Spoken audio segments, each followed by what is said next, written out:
Hi, welcome to my review of Life Itself, directed by Steve James, a documentary on the late great film critic Roger Ebert, which includes his life as a writer and his relationships with friends, loving wife, and longtime colleague Gene Siskel. Now, there are many film critics that I listen to and admire, but the ones that have influenced me the most, the ones that have influenced me to do what I'm doing right now on YouTube, are Mr. Black's Movie Reviews, Mark Kermode, the Spill Crew, otherwise known as Double Toast these days, and of course Gene Siskel and Roger Ebert. One of my favorite things to do when I get through watching an older film is, of course, get on YouTube and look up what exactly Gene Siskel and Roger Ebert thought of that film that I just watched. And sometimes, of course, they would agree, and sometimes, of course, they would not agree, which therefore would kind of lead you to kind of maybe pick a side or so or whatever. But it was always interesting, and it always made for great television when they would have kind of those heated arguments over a film. And some of their arguments would just get straight up nasty, but it was always funny to watch two remarkably intelligent people just kind of butt heads and just kind of trade blows and everything.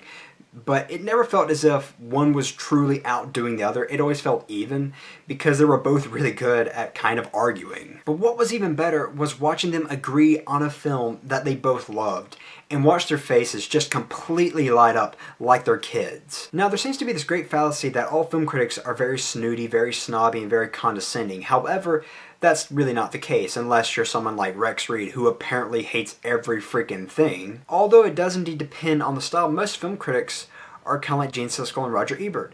They didn't necessarily love critiquing films. No, they love discussing films. Albeit that they sometimes love to argue and, kind of prove who was wrong and who was right or whatever. They still did love discussing film. And I must say, it's really their interactions alone that are worth being a Hollywood production because they're just so golden. And although they did indeed fight like an old married couple, I do believe at the end of the day, they did love one another. They were best friends. But as for the documentary, I've been very light on talking about it, I know, and that's because I honestly don't want to spoil anything that you might not already know about Roger Ebert, so it'd be kind of cool to kind of go in the documentary and discover some new information. But in case you didn't already know, this documentary was actually being made while Roger Ebert was still alive.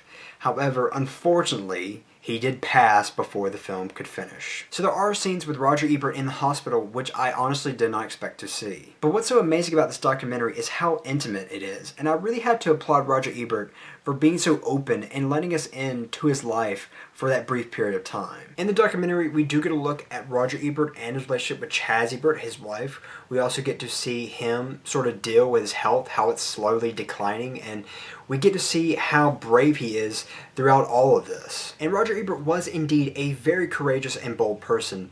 Given his incredibly unfortunate condition, not too many people can sit there and honestly say they could do what he did under a spotlight. And to me, that alone is immensely inspirational. Moreover, the film does include interviews with such people as Richard Corliss, the Time magazine critic, as well as filmmakers such as Martin Scorsese. Overall, Life Itself is incredibly intimate, it's sincere, it's beautiful, it's inspiring, and it's very much emotionally stimulating.